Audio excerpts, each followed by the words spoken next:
Sugatan ng lalaking magsasangla lang sana ng kanyang motorsiklo nang barilin ng hindi pa nakikilalang sospek sa Calamba City, Laguna. Nakatutok si Denise Abante.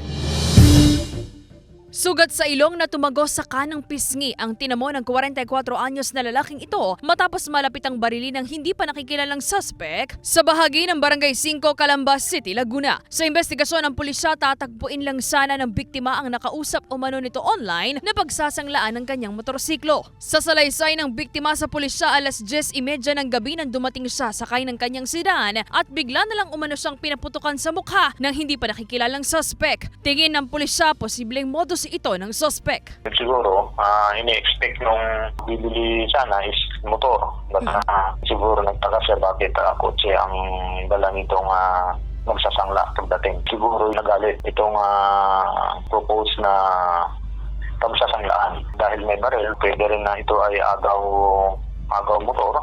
Ayon sa ilang nakasaksi, naglakad lang palayo ang suspect matapos ang pagbaril at sumakay daw sa isang motorsiklo nang makalayo.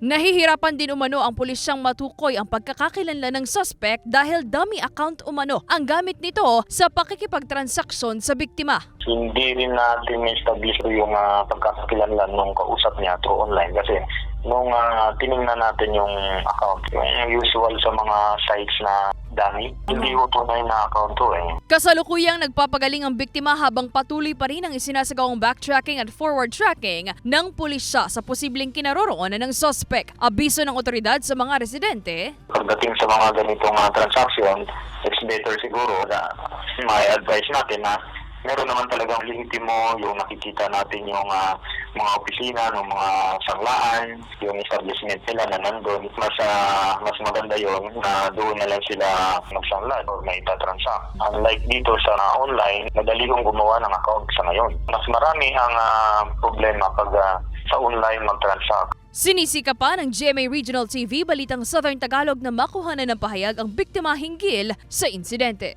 Denise Abante, Balitang Southern Tagalog.